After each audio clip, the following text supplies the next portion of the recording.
যাবতীয় প্রশংসা ও গুণগান সেই মহান আল্লাহ সুবহানাহু ওয়া তাআলার জন্য, যে আল্লাহ আপনাকে আমাকে প্রতি জুমার মতো আজকের এই জুমার সালাহ আদায় করার জন্য যথাসময়ে উপস্থিত হওয়ার তৌফিক এনায়েত করেছেন। তার শুকরিয়া জ্ঞাপন করে বলি আলহামদুলিল্লাহ। অতঃপর দরুদ ও সালাম বর্ষিত হোক আমাদের নবী মুহাম্মদ সাল্লাল্লাহু আলাইহি ওয়াসাল্লামের উপরে। আল্লাহুম্মা সাল্লি আলাইহি আল্লাহুম্মা বারিক আলাইহি।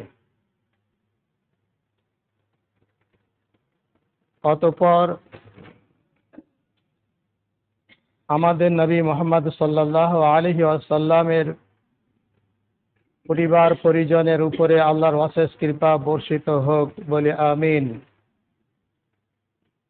সেই সাথে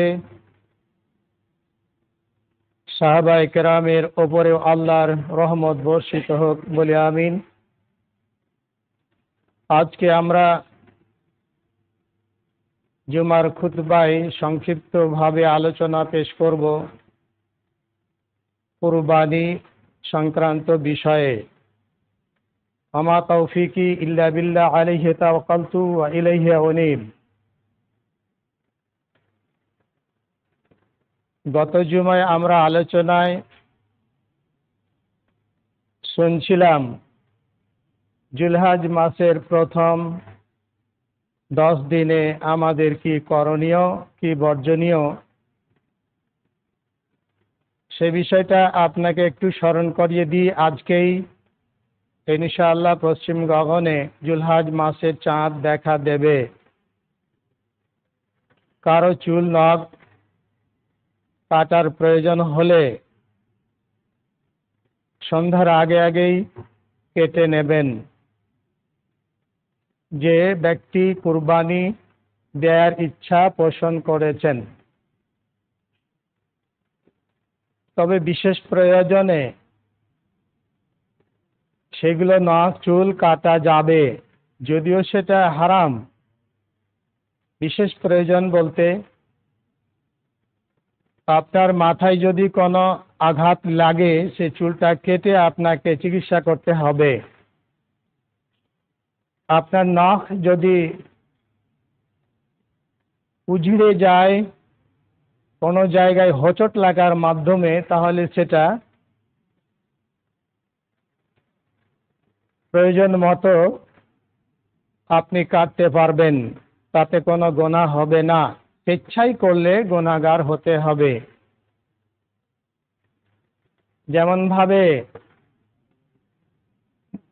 মরা জীবজন্তু আমাদের জন্য হারাম করা হয়েছে। সূরা বাকারা 173 নম্বর আয়াতে, সূরা মাইদা 3 নম্বর আয়াতে আল্লাহ সুবহানাহু ওয়া তাআলা বলেন, হুররিমাত আলাইকুমুল মাইতাতু ওয়াদ দামু ওয়া লাহমুল খিনজিরি ওয়া মা উহিল্লা বিহি লিগাইরিল্লাহ। মৃত জীবজন্তু তোমাদের জন্য হারাম করা হয়েছে, রক্ত হারাম করা হয়েছে, শূকরের গোশত হারাম করা হয়েছে, এবং আল্লাহ ছাড়া অন্যের সন্তুষ্টির উদ্দেশ্যে, অন্যকে খুশি করার উদ্দেশ্যে মানত করা জীবজন্তু, সেটাও হারাম। তবে আপনি যখন নিরুপায় হবেন, কোনো উপায় থাকবে না, মরা মুরগি আপনি খেতে পারবেন, কোনো উপায় নেই, বাঁচতে হবে। বাঁচার জন্য যতটুকু খাওয়া প্রয়োজন, হারাম জিনিস খেয়ে আপনি বাঁচার চেষ্টা করবেন। কোরআনে আল্লাহ ওইভাবেই বলেছেন। সেই জন্য প্রয়োজন হলে আপনার লোম অথবা নখ কাটতে পারবেন, স্বেচ্ছায় কাটবেন না। ইবনে ওমর রাদিয়াল্লাহু তাআলা আনহু তিনি বলেন, রাসূল সাল্লাল্লাহু আলাইহি ওয়াসাল্লাম বলেছেন, মা মিন আইয়ামিন আ'যামু ইনদাল্লাহ। আল্লাহ সুবহানাহু ওয়া তাআলার কাছে এর চাইতে বড় কোনো দিবস নেই, দিন নেই। ওয়ালা আহাব্বা ইলাইহি, আল্লাহ সুবহানাহু ওয়া তাআলার কাছে যতগুলো দিন রয়েছে আমাদের কাছে, সেরা দিন, শ্রেষ্ঠ দিন এর চাইতে আর নেই। কোন দিন? মিন হাযিহিল আইয়ামিল আশর, যুলহজ মাসের প্রথম 10 দিন। তাহলে 360 বা 365 দিনের মধ্যে যুলহজ মাসের প্রথম দিন হচ্ছে সেরা দিন। রাতের মধ্যে সেরা রাত হচ্ছে রমজানের শেষ দশক, শেষ 10টি রাত। ওখানে যেমন 10 রাতের মধ্যে সেরা রাত, অর্থাৎ সমস্ত রাতের মধ্যে সেরা রাত যেমন লাইলাতুল কাদারের রাত, সম্মানিত রজনী যে একটা রয়েছে, সেটা যেমন গুরুত্বপূর্ণ, অমনিভাবে যুলহজ মাসের 10 দিনের মধ্যে তথা সমস্ত দিনের মধ্যে সেরা দিন হচ্ছে ইয়ামুন নাহর, কুরবানির দিন। তাহলে 10 দিনের মধ্যে আর সমস্ত দিনের মধ্যে সেরা দিন হলো কুরবানির দিন। এই 10 দিনে আমাদের কি করতে হবে? রাসূল সাল্লাল্লাহু আলাইহি ওয়াসাল্লাম বলেন, ফাকসিরু ফিহিন্না আত-তাহলিল ওয়াত-তাকবীর ওয়াত-তাহমিদ। তোমরা এই প্রথম 10 দিনে তাহলিল বেশি বেশি করে পড়ো। তাহলিল, লা ইলাহা ইল্লাল্লাহ, লা ইলাহা ইল্লাল্লাহ বেশি বেশি করে এই 10 দিনে পড়ার নির্দেশ দেওয়া হয়েছে। আত-তাকবীর, বেশি বেশি করে আল্লাহু আকবার বলার নির্দেশ দেওয়া হয়েছে।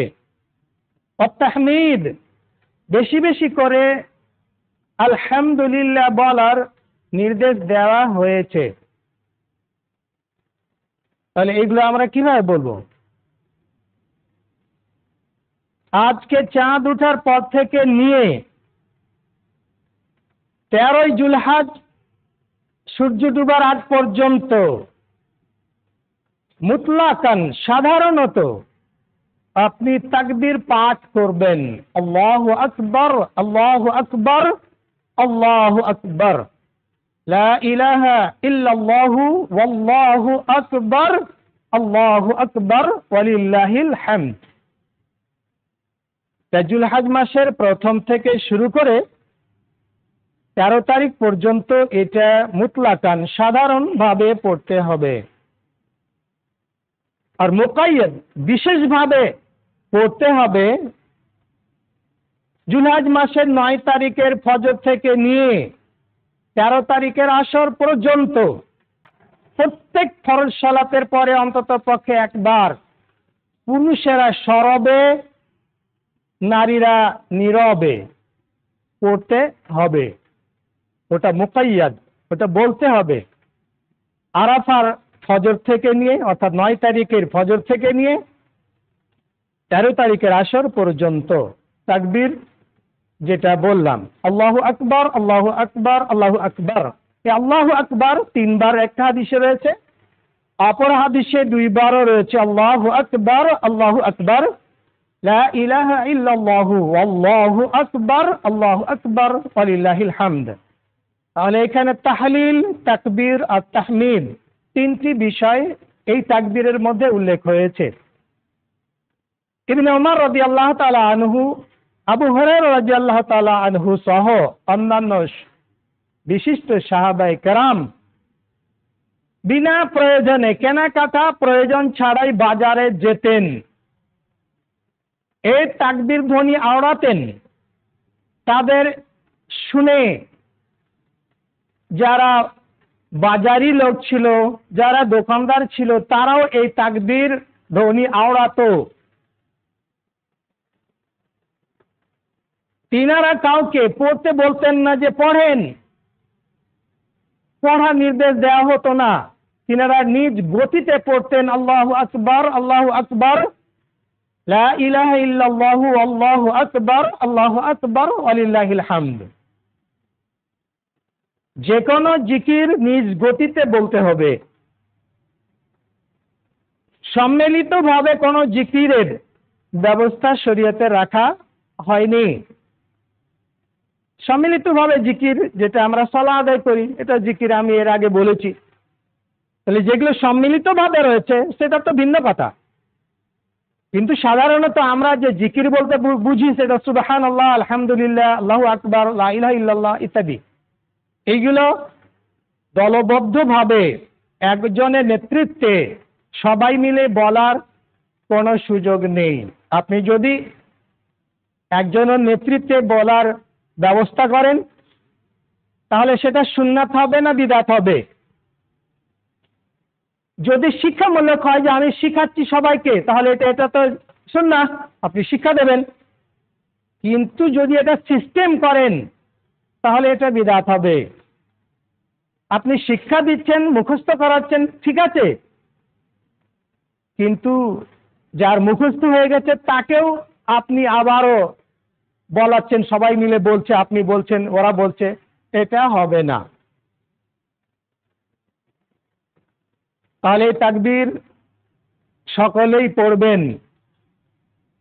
যেহেতু আল্লাহ সুবহানাহু ওয়া তাআলা এই তাকবীর পড়ার জন্য আদেশ করেছেন, রাসূল সাল্লাল্লাহু আলাইহি সাল্লাম পড়ার জন্য নির্দেশ দিয়েছেন, তাহলে এই তাকবীর এমন কি রয়েছে যে এই তাকবীরের মধ্যে তো আমার জন্য কিছু চাওয়া হয়নি, তা আমার লাভ কই?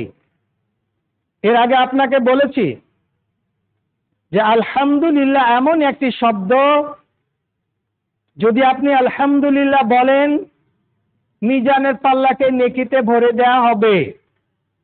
সুবহানাল্লাহ, আলহামদুলিল্লাহ যদি বলেন মিজানের দুই পাল্লা ভরে দেওয়া হবে, অথবা আকাশ জমিনের মাঝের ফাঁকা জায়গা ভরে দেওয়া হবে, নেকিতে ভরে দেওয়া হবে। তাহলে এই তাকবীর রাসূল সাল্লাল্লাহু আলাইহি সাল্লাম বলতে বলেছেন, কত নেকি হবে। আল্লাহ সুবহানাহু ওয়া তাআলা রাসূল বলছেন, মা মিন আইয়ামিন আ'যামু ইনদাল্লাহ, এই দিনগুলোর চাইতে বড় দিন, মহান দিন আর আল্লাহ সুবহানাহু ওয়া তাআলার কাছে নেই। এই দিনগুলোর চাইতে প্রিয় দিন আল্লাহ সুবহানাহু ওয়া তাআলার কাছে নেই। তাহলে এই দিনগুলোকে আল্লাহ ভালোবাসেন, আর এই দিনগুলোর ইবাদত বান্দেগী হচ্ছে মহান রবের কাছে বড় গুরুত্বপূর্ণ। এই জন্য এই দিনগুলো আপনি অবহেলায় কাটাবেন না। যখন সময় পাবেন, অবসর পাবেন, আপনি জিকির এইগুলো করবেন। রাসূল সাল্লাল্লাহু আলাইহি সাল্লাম বলেন, আহাব্বুল কালাম ইলাল্লাহি আরবাউন, আল্লাহ সুবহানাহু ওয়া তাআলার কাছে চারটি কালাম, চারটি শব্দ অতি প্রিয়। আহাব্বুল কালাম ইলাল্লাহ, আল্লাহ সুবহানাহু ওয়া তাআলার কাছে চারটি কালেমা অতি প্রিয়। কি? সুবহানাল্লাহি ওয়ালহামদুলিল্লাহি ওয়া লা ইলাহা ইল্লাল্লাহু ওয়াল্লাহু আকবার। তাহলে সুবহানাল্লাহ, আলহামদুলিল্লাহ, লা ইলাহা ইল্লাল্লাহ, আল্লাহু আকবার, এই চারটি শব্দ আল্লাহর কাছে খুবই প্রিয়। আপনি এগুলো আওড়াবেন। সহিহ বুখারীর শেষ হাদিসটি আপনাদের সকলেরই জানা। আবু হুরায়রা রাদিয়াল্লাহু তাআলা আনহু তিনি বলেছেন, রাসূল সাল্লাল্লাহু আলাইহি সাল্লাম বলেছেন, কালিমাতানি, দুইটি বাক্য, হাবিবাতানি, খুবই প্রিয়, সাকিলাতানি ফিল মিজান, মিজানের পাল্লায় অতীব ভারী, খাফিফাতানি আলাল লিসান, রসনায় বা জবানে বলতে খুবই সহজ। সুবহানাল্লাহি ওয়া বিহামদিহি সুবহানাল্লাহিল আযীম। তাহলে এটা আপনি বলবেন, সুবহানাল্লাহি ওয়া বিহামদিহি আপনি সকালে 100 বার, সন্ধ্যায় বা বিকালে 100 বার পড়বেন। আপনার পাপ রাশি সমুদ্র ফেনা সমপরিমাণ হলেও আল্লাহ সুবহানাহু ওয়া তাআলা দয়া করে ক্ষমা করে দিবেন। অথবা সুবহানাল্লাহিল আযীম ওয়া বিহামদিহি এভাবেও আপনি বলতে পারবেন। তাহলে এই জিকির আজকারগুলো সুবহানাল্লাহি বিহামদিহি এটা প্রত্যহ, শুধু এই 10 দিনের জন্য নয়, এগুলো সব দিনের জন্য। তবে এই দিনগুলোতে আপনি বেশি বেশি তাসবিহ পড়বেন, যেহেতু রাসূল সাল্লাল্লাহু আলাইহি ওয়াসাল্লাম বলেন ফাকসিরু ফিহিন্না আত-তাহলিল ওয়াত তাকবীর ওয়াত তাহমিদ। এই দিনগুলোতে বেশি বেশি করে লা ইলাহা ইল্লাল্লাহ, আল্লাহু আকবার, আলহামদুলিল্লাহ পাঠ করা। ইবনে আব্বাস রাদিয়াল্লাহু তাআলা আনহু তিনি বলেন রাসূল সাল্লাল্লাহু আলাইহি ওয়াসাল্লাম বলেছেন, মা মিন আইয়ামিন আহাব্বু ইলাল্লাহ, আল্লাহ সুবহানাহু ওয়া তাআলার কাছে এই দিনগুলোর চাইতে প্রিয় দিন আর নেই। জুলহজ মাসের প্রথম 10 দিনের চাইতে প্রিয় দিন আল্লাহ সুবহানাহু ওয়া তাআলার কাছে নেই। এটা আল্লাহ সুবহানাহু ওয়া তাআলার কাছে খুবই প্রিয় দিন সমূহ। ক্বালু ইয়া রাসূলুল্লাহ ওয়ালা জিহাদ ফি সাবিলিল্লাহ, সাহাবায়ে কেরাম জিজ্ঞেস করলেন, হে আল্লাহর রাসূল সাল্লাল্লাহু আলাইহি ওয়াসাল্লাম, আল্লাহর পথে জিহাদ করাও কি নয়? আল্লাহর পথে জিহাদ করার চাইতেও কি এই দিনগুলোর গুরুত্ব আল্লাহ সুবহানাহু ওয়া তাআলার কাছে বেশি? রাসূল সাল্লাল্লাহু আলাইহি ওয়াসাল্লাম বলেন, ওয়ালাল জিহাদ ফি সাবিলিল্লাহ, আল্লাহর রাস্তায় জিহাদ করার চাইতেও এই দিনগুলোর গুরুত্ব অনেক বেশি। জিহাদ কি? দ্বীন ইসলামকে রক্ষা করার জন্য, নিজের ইজ্জত আবরু রক্ষা করার জন্য, পরিবারের সম্ভ্রম রক্ষা করার জন্য, অমুসলিমের মোকাবিলা করা। জান যাবে যাবে, আমাকে আমার দিন রক্ষা করতে হবে। জান যাবে যাবে, আমার পরিবার পরিজনকে রক্ষা করতে হবে। এই রক্ষা করতে গিয়ে মানুষটা শহীদ হতে পারে, এই রক্ষা করতে গিয়ে মানুষটা রক্ষা করে নিতেও পারে। তাহলে সে মারা গেলে শহীদ হবে, বেঁচে গেলে গাজী হবে।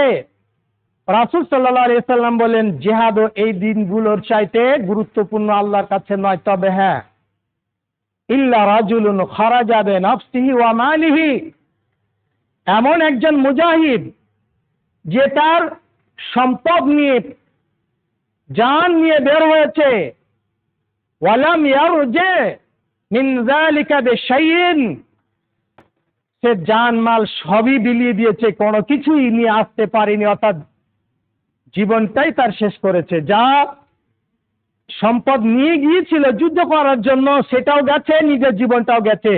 তার কথা ভিন্ন, তার কথা এই দিনের চাইতে বেশি গুরুত্বপূর্ণ। কিন্তু যে ব্যক্তি দিন রক্ষা করে ফিরে এসেছে, নিজেদের পরিবারকে রক্ষা করে ফিরে এসেছে, এরা যতটা ভালো কাজ করেছে তার চাইতে ভালো কাজ হচ্ছে 10 দিনের আমল। অতএব সম্মানিত উপস্থিতি, আপনি নিজে সহ আপনার পরিবারকে এই দিনে তাসবিহ তাহলিলগুলো বেশি বেশি করার নির্দেশ দেবেন, জানাবেন। আল্লাহ সুবহানাহু ওয়া তাআলা আমাদেরকে বলেছেন যে আমরা যেন তার কাছে তওবা করি। কোন মানুষ যখন একনিষ্ঠভাবে আল্লাহ সুবহানাহু ওয়া তাআলার কাছে তওবা করে, তখন মানুষটার গুনাহ বা পাপ সেই দিনের মতো হয় যেই দিন তার মা তাকে প্রসব করেছিল, তার নিষ্পাপ। কোন পাপিষ্ঠ ব্যক্তি তওবা যদি কবুল হয়ে গিয়ে থাকে, তাহলে সেই ব্যক্তি নিষ্পাপ বা সেই দিনের মতো হবে যেদিন তার মা প্রসব করেছিল। এই জন্য সূরা তাহরিমে আল্লাহ সুবহানাহু ওয়া তাআলা বলছেন, ইয়া আইয়ুহাল্লাযিনা আমানু তুবু ইলাল্লাহি তাওবাতান নাসুহা, হে ইমানদারেরা, তোমরা একনিষ্ঠভাবে খালিসভাবে আল্লাহ সুবহানাহু ওয়া তাআলার কাছে তওবা করো। তওবা কি? তওবার মানে হচ্ছে অনুতপ্ত হওয়া, লজ্জিত হওয়া। তওবার অর্থ হচ্ছে সেই পাপ থেকে ফিরে আসা, যে পাপ আপনি করছিলেন, করেছেন, আর করবেন না, এই অঙ্গীকার আল্লাহ সুবহানাহু ওয়া তাআলার কাছে করা। তা যা আপনার দ্বারা ভুল ভ্রান্তি হয়েছে, ভুলচুক হয়েছে, পাপ সংগঠিত হয়েছে, জেনেও করেছেন না জেনেও করেছেন, মানুষের সামনে করেছেন, গোপনে করেছেন, আল্লাহ সুবহানাহু ওয়া তাআলাকে গোপন রাখা যায় না। আল্লাহ সুবহানাহু ওয়া তাআলা আপনার সমস্ত পাপ সম্পর্কে সম্যক অবগত। অতএব আল্লাহকে আপনি বলবেন, আল্লাহ যা হয়েছে হয়েছে, আর আমি কোনোদিন সেই পাপটা করব না, আল্লাহ তুমি আমারে ক্ষমা করো। আস্তাগফিরুল্লাহ ওয়া আতুবু ইলাইহি। আমি আল্লাহর কাছে ক্ষমা প্রার্থনা করছি, তার কাছে ফিরে যেতে চাই। আস্তাগফিরুল্লাহ আল্লাযী লা ইলাহা ইল্লা হুয়াল হাইয়ুল কাইয়্যুম ওয়া আতুবু ইলাইহি। এই তওবা আপনি পড়বেন যে তওবা পড়তে গেলে যুদ্ধের মাঠ থেকে কোনো মানুষ যদি পালিয়ে চলে আসে, পালানোটাই তার জন্য হারাম। তারপরে যে অপরাধ করেছে, অপরাধটা ক্ষমা হয়ে যাবে এই তওবা পড়লে। আল্লাহ সুবহানাহু ওয়া তাআলা রাসূল যে হাদিসটি বলেছেন, শাদ্দাদ বিন আউস রাদিয়াল্লাহু তাআলা আনহু তিনি হাদিসটি বর্ণনা করেছেন, কোন মানুষ যদি ইয়াকিন সহকারে সকালবেলা বিশ্বাস ও ইয়াকিন সহকারে সন্ধ্যাবেলা একবার করে পাঠ করে, দিনে অথবা রাত্রে সে যদি মারা যায়, সেই লোকটা জান্নাতের অধিবাসী হবে, যাকে বলা হয় সাইয়্যিদুল ইস্তিগফার। আপনি এটা মুখস্থ করবেন, মুখস্থ করার চেষ্টা করবেন, আপনি অন্যকেও মুখস্থ করাবেন। আল্লাহুম্মা আনতা রাব্বি লা ইলাহা ইল্লা আনতা খালাকতানি ওয়া আনা আবদুকা ওয়া আনা আলা আহদিক ওয়া ওয়াদিক। এই বড় সাইয়্যিদুল ইস্তিগফার এটা মুখস্থ করবেন। তাহলে তওবার দোয়া চারটি। সবচাইতে ছোট আস্তাগফিরুল্লাহ, তার চাইতে একটু বড় আস্তাগফিরুল্লাহ ওয়া আতুবু ইলাইহি, তার চাইতে একটু বড় আস্তাগফিরুল্লাহ আল্লাযী লা ইলাহা ইল্লা হুয়াল হাইয়ুল কাইয়্যুম ওয়া আতুবু ইলাইহি, তারপরে শেষটা হচ্ছে সাইয়্যিদুল ইস্তিগফার। কিন্তু সমাজে আমাদের প্রচলিত আছে, বিবাহ অনুষ্ঠানে বর কনেকে পড়ানো হয়, অন্যকে পড়ানো হয় কি আস্তাগফিরুল্লাহ রাব্বি মিন কুল্লি যামবি ওয়া আতুবু ইলাইহি। হাদিস শাস্ত্রে কোথাও এটা নেই, অথচ আমরা এটাই মুখস্থ করে এসেছি। কোথাও এটা পাওয়া যাবে না, অথচ এটাই সমাজে চলিত। আস্তাগফিরুল্লাহ রাব্বি মিন কুল্লি যামবি ওয়া আতুবু ইলাইহি অর্থ ভালো। রাসূলুল্লাহ সাল্লাল্লাহু আলাইহি সাল্লাম কাউকে এই ইস্তেগফার শিক্ষা দেননি। তাহলে যেটা দেননি সেটা আপনি নেন কেন? যেটা তিনি শিক্ষা দেননি আপনি শিখলেন কেন? ওস্তাদজি আপনি শিখালেন কেন? আপনি কি দেখবেন না এটা কোথায় আছে? রাসূলের শিক্ষাটা শিক্ষা, অপরের শিক্ষাটা শিক্ষা নয়। অতএব এটা আপনাকে পরিহার করতে হবে। বলছিলাম একনিষ্ঠভাবে এই দিনগুলোতে তওবা করবেন। এর আগে আপনাকে অনেক কিছু বলেছি, কোরআন তেলাওয়াত করার জন্য, আপনাকে বলেছি নফল সিয়াম রাখার জন্য, আর দান খয়রাত করার জন্য, ইত্যাদি কিছু এই দিনগুলোতে আপনি করবেন। যেহেতু এই দিনগুলো অন্য দিনের চাইতে সেরা দিন, এবং এই সেরা দিনে সেরা আমলগুলো করবেন। আমরা এর আগে আপনাকে বলেছি এই দিনে সমস্ত আমলের একটা সমারোহ ঘটে, যা অন্য কোনো মাসে এটা সংগঠিত হওয়া সম্ভব নয়। যেমন একটা হচ্ছে হজ, হজ এই মাসেই হবে। যাবতীয় আমলে আপনার এই মাসে রয়েছে, নামাজ, রোজা, হজ, আপনি দান খায়রাত, জিকির আজকার, তাসবিহ, তাহলিল, কোরআন তেলাওয়াত সবকিছু এই মাসে রয়েছে। অন্য মাসে এটা পাওয়া যাবে না, যেহেতু এই মাস ছাড়া অর্থাৎ জুলহজ মাস ছাড়া হজ করতে আপনি পারবেন না। তাহলে এই মাসে হজ রয়েছে। যাক, এই দিনগুলোতে আমরা জিকির আজকার, কোরআন তেলাওয়াত, দান খায়রাত, সিয়াম পালনের মাধ্যমে অতিবাহিত করব ইনশাআল্লাহ। এবার আসি আপনাকে কুরবানি সংক্রান্ত বিষয়ে কিছু জানানোর চেষ্টা করি। আল্লাহ সুবহানাহু ওয়া তাআলা সূরাতুল হজ সূরা নম্বর 22 আয়াত নম্বর 34 বলেন, ওয়া লিকুল্লি উম্মাতিন জাআলনা মানসাকান। আমি প্রত্যেক জাতির জন্য কুরবানির বিধিবিধান লিপিবদ্ধ করেছি। প্রত্যেক জাতি। তাহলে আদম আলাইহিস সালাম থেকে শুরু করে আজ পর্যন্ত যে আমরা কুরবানি করছি সেটা আদম আলাইহিস সালাম থেকে শুরু হয়ে এখন এটা চলমান। প্রত্যেক জাতি বলতে প্রত্যেক উম্মতের বা প্রত্যেক নবীর উম্মতের মধ্যে এই কুরবানির বিধিবিধান ছিল। এমনকি মুসলিম ছাড়া অমুসলিম যারা, তাদের কাছেও এই কুরবানির বিধান আছে। তারা হয়তো নরবলি বলে বা অন্য কোনো নাম দিয়ে তারা সেগুলো স্মরণ করে, কিন্তু আছে বলিদান তাদের কাছে আছে। আমরা বলিদান বলি নাই, আমরা কুরবানি বলি। কুরবানি এটি আরবি শব্দ নয়, এটি ফার্সি, বাংলা, উর্দুতে ব্যবহৃত হয়ে থাকে। আরবিতে কুরবান শব্দটি কোরআনুল কারিমে 3 জায়গায় রয়েছে। 1 সূরা মায়দার 27 নম্বর আয়াতে, 2 সূরা আলে ইমরানের 183 নম্বর আয়াতে, 3 সূরা কাহফের 28 নম্বর আয়াতে কুরবান শব্দটি ব্যবহৃত হয়েছে। কুরবানি শব্দ ব্যবহার হয়নি। তবে হাদিস শাস্ত্রে উজহিয়া, আজহা এই শব্দগুলো ব্যবহার হয়েছে। তাহলে কুরবানি আমরা বলে থাকি ওই জিনিসটাকে যে জিনিসটার মাধ্যমে আল্লাহর সান্নিধ্য লাভ করা যায়, আল্লাহর নৈকট্য লাভ করা যায়। আল্লাহ সুবহানাহু ওয়া তাআলাকে আমরা ওই জিনিসটার মাধ্যমে আল্লাহর ভালোবাসা পেতে চাই। তাহলে ইবাদত হতে পারে সেই জিনিসটা পশু রক্ত প্রবাহিত করার মাধ্যমে অথবা তার ইবাদত করার মাধ্যমে তাকাররুব হাসিল করা যায়। এই জন্য আল্লাহ সুবহানাহু ওয়া তাআলা সূরা মায়দার 27 নম্বর আয়াতে বলেন, ওয়াতলু আলাইহিম নাবা আবনাই আদামা বিল হাক্কি ইয কাররাবা কুরবানান। হে মুহাম্মদ সাল্লাল্লাহু আলাইহি ওয়াসাল্লাম, আপনি ওদের কাছে, অর্থাৎ যারা ইহুদি নাসারা এবং বেধর্মী ছিল তাদের কাছে আপনি যথাযথভাবে তাদের কথা তুলে ধরুন। কাদের? হাবিল এবং কাবিলের কথা। ইয কাররাবা কুরবানান, যখন তারা দুজনেই কুরবান পেশ করেছিল, আল্লাহর নৈকট্য হাসিলের মাধ্যম পেশ করেছিল।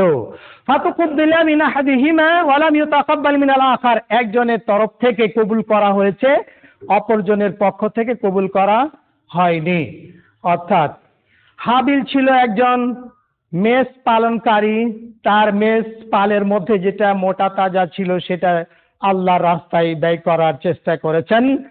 আর কাবিল ছিল চাষি মানুষ, তাই সে তার শস্য দানার একটা আটি বা বোঝা বান্ডিল বেঁধে যেগুলো ভালো সেগুলো বের করে দিয়ে যেগুলো খুঁতযুক্ত সেগুলোর একটা বান্ডিল পাহাড়ের উপরে রেখে আসলো। দুই ভাইয়ের দুইটি কুরবানি পেশ করা হলো। সেই সময়ে একটা রীতি ছিল, আল্লাহ সুবহানাহু ওয়া তাআলা যারটা কবুল করবেন আকাশ থেকে আগুন এসে সেটা ভস্ম করে দেয়া হবে, আর যারটা কবুল করা হবে না সেটা অপরিবর্তিত অবস্থায় থাকবে। তাহলে কাবিলেরটা থেকে গেল, হাবিলেরটা গ্রহণ হলো।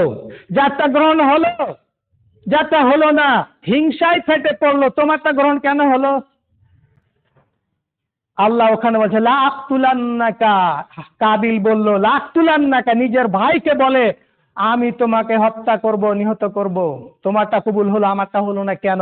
আজও সমাজে কারো ছেলে যদি ভালো চাকরি পায় অপরের হিংসাতেও ফেটে পড়ে, কি যোগ্যতা রয়েছে ওর যে এটা চাকরি পেল, আমার ছেলে এত পড়া ও পেল না, ওর কি যোগ্যতা রয়েছে? জুয়াকে এই দায়িত্বটা দেওয়া হয়েছে, ওর চাইতে তো এই ছেলেটা ট্যালেন্টেড, ও ছেলেটাকে কেন দেওয়া হলো না, ইত্যাদি হিংসায় ফেটে পড়া। ওকে কেন দেওয়া হলো রাস্তা থেকে সরিয়ে দিয়ে ও ওটা নেবে, ওই পোস্টটা ও নেবে, এগুলো চেষ্টা করে। যেমন কাবিল করেছিল হিংসায়, ওটা নয় যেটা ইসরায়েলি বর্ণনা রয়েছে যে কাবিলের সঙ্গে তার যমজ বোন ইকলিমা ছিল খুবই সুন্দরী, আর হাবিলের সঙ্গে যমজ বোন লেওয়াজা ছিল তুলনামূলক অসুন্দরী।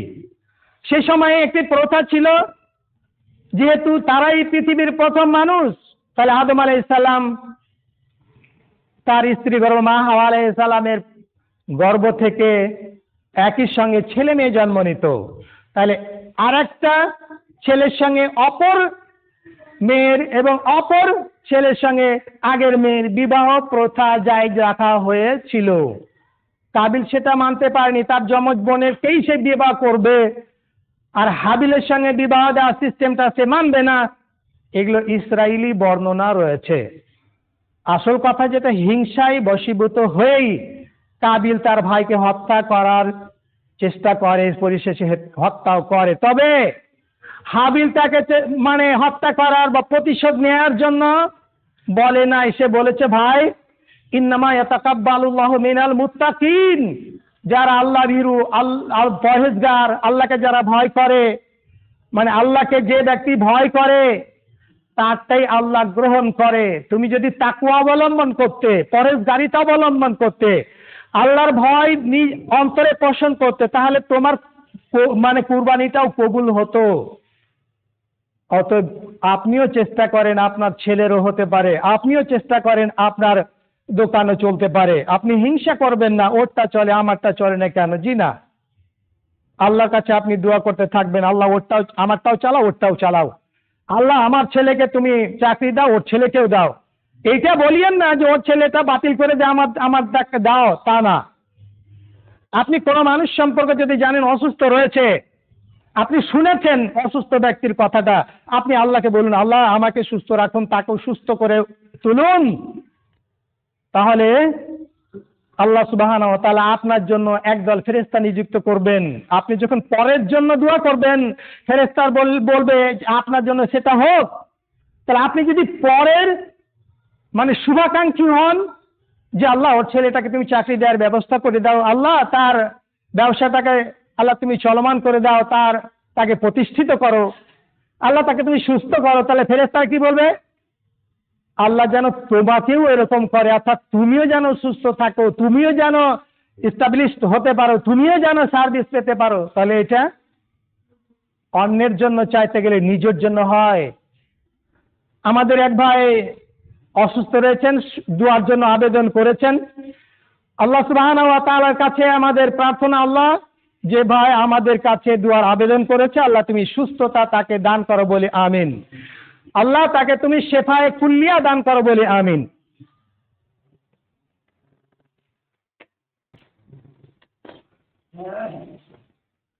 আলহামদুলিল্লাহি রাব্বিল আলামিন ওয়াসসালাতু ওয়াসসালামু আলা রাসূলিহিল কারীম।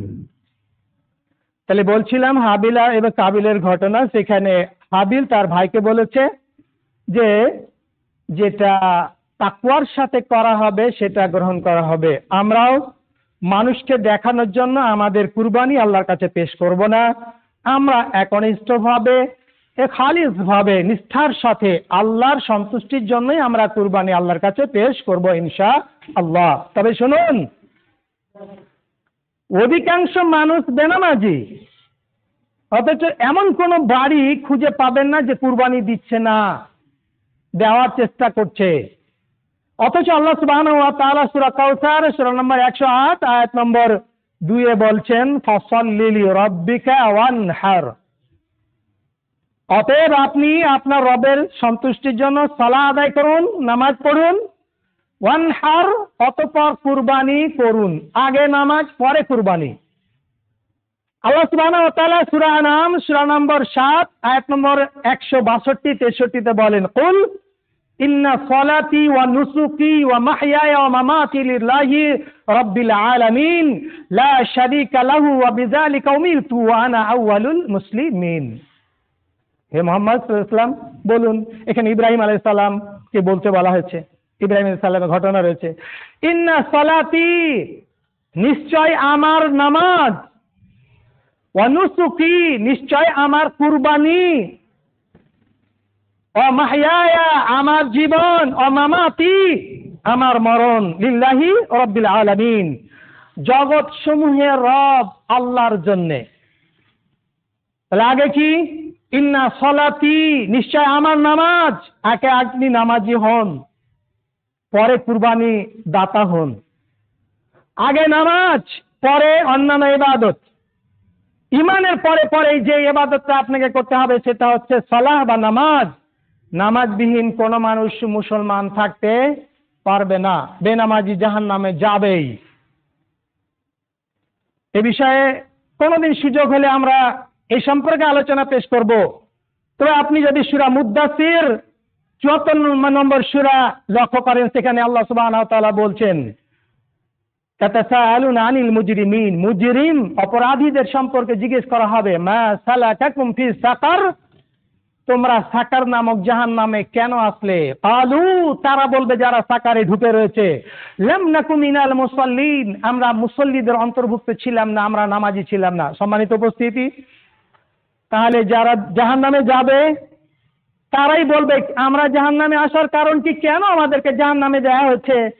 প্রথম অপরাধ তারাই স্বীকার করবে। আপনি তাকে বলুন আর না বলুন যে ভাই তুই জাহান্নামে যাবি নামাজ না পড়তে গেলে। এখানে তারাই বলেছে কালু, তারা বলল লাম নাকু মিনাল মুসাল্লিন, আমরা মুসল্লি ছিলাম না, আমরা নামাজি ছিলাম না। আবার আপনি যদি দেখেন সূরা মাউনের মধ্যে ফাওয়াইলুল লিল মুসাল্লিন, ওই সমস্ত নামাজিদের জন্য দুর্ভোগ। আল্লাযীনা হুম ফি সালাতিহিম সাহুন, যারা নিজেদের সালাত সম্পর্কে বেখবর, কখন সালাত আদায় করতে হবে জানে না, ইচ্ছে মতো মন মানি সপ্তাহে একদিন করে, বছরে 2 বার হয়তো করে, কিন্তু প্রথম 5 বার করতে হবে এটা করে না। আপনি যদি সূরা মারিয়ামের 59 নম্বর আয়াতটি লক্ষ্য করেন, সেখানে বলা আছে ফাখালাফা মিন বাদিম খালফুন আদাউস সালাহ ওয়াত্তাবাউশ শাহাওয়াত, ফাখালাফা মিন বাদিহিম খালফুন, সাহাবায়ে কেরামদের পরে প্রজন্ম যে এসেছে তারা কি করেছে, আজাউস সালাহ, সালাতটাকেই নষ্ট করেছে।